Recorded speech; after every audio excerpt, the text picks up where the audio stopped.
There is a park near my home. A small, quiet park. Nothing extraordinary about it. Just a few old oak trees, a gravel path, a rusted iron bench, and a row of swings that have been there longer than I can remember. Most mornings, I walk right past it without a second glance. But one day, I stopped. It was a Tuesday, or maybe a Wednesday. You know how ordinary days blur together when you're a parent. There's no dramatic soundtrack, no warning. You're just living. My daughter was 4 years old the first time I brought her to that park. She had these little red shoes, the ones with the Velcro straps she always put on the wrong feet. She insisted on doing it herself every single time. She ran ahead of me down the path, her arms stretched wide like she was trying to hold the whole world. And then she saw the swings. "Papa, Papa, the swings!"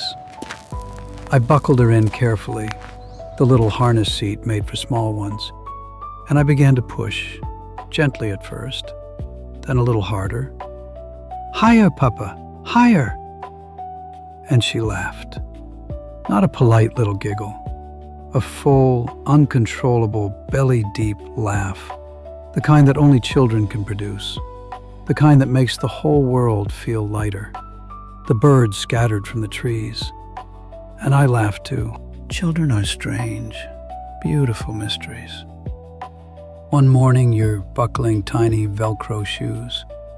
The next morning, or at least that's how it feels, she's asking to borrow the car keys. The swing visits continued for years, but they changed slowly, the way all things change slowly. So gradually, you don't notice until it's already done. First, she didn't need the harness seat anymore. Then she didn't need me to push. She learned to pump her own legs, back and forth, rising higher all on her own, head thrown back, hair flying in the wind. I stood behind her, hands in my pockets, watching, proud, peaceful, not yet understanding what it meant. Then the visits became less frequent. There was school, there were friends, there were birthday parties and ballet recitals and science projects that consumed entire weekends. The park was still there. We were just elsewhere. And then one year, we didn't go at all. Not because of any argument, not because of anything dramatic. Life just quietly, gently pulled us in other directions.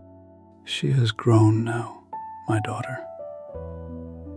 She has her own apartment, her own routines, her own Tuesday mornings that blurred together.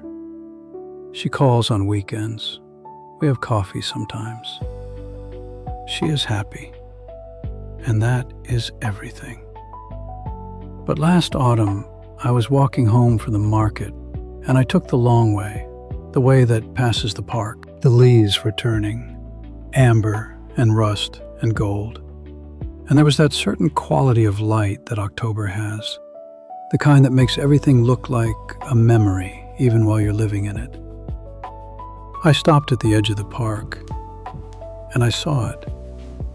The swing, her swing, empty, moving gently in the breeze, just slightly, as if someone had just stepped off it moments ago, as if she had just jumped down and run ahead and was waiting for me just around the corner.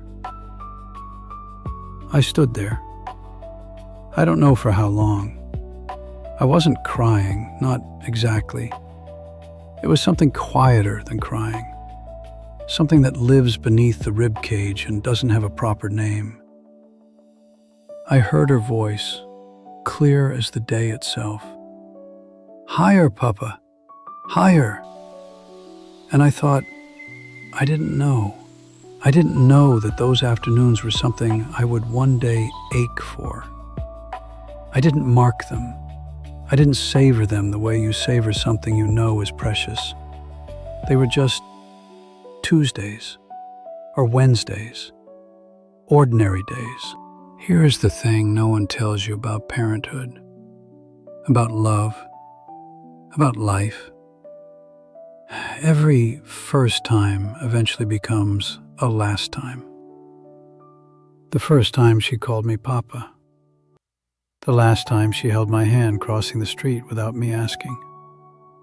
The last time she fell asleep in the car on the way home and I carried her inside. I didn't know which moments were the last ones when they were happening. None of us do. And perhaps that's the mercy in it. Because if I had known, if I had stood at that swing thinking, this is the last time, this is the last time, I wouldn't have been fully there. I would have been grieving instead of laughing, holding on so tight that I'd have missed the joy of the moment itself. So the park taught me something that autumn afternoon. It taught me that nostalgia is not sadness. Nostalgia is proof. Proof that something was real, that something was loved, that ordinary days, unremarkable, unrecorded, unhurried, ordinary days were quietly, secretly extraordinary. The empty swing was not a symbol of loss. It was a monument to everything we had. If you have small children, I want to tell you something. Not something you don't already know, something you know but forget. The way we all forget, in the noise and the rush and the never-ending list of things to do. Put down the phone. Push the swing one more time. Say yes to the park even when you're tired. Memorize the sound of their laugh, not with a recording, but with your whole heart. Because childhood is not a phase they pass through. It is a country they live in for a little while.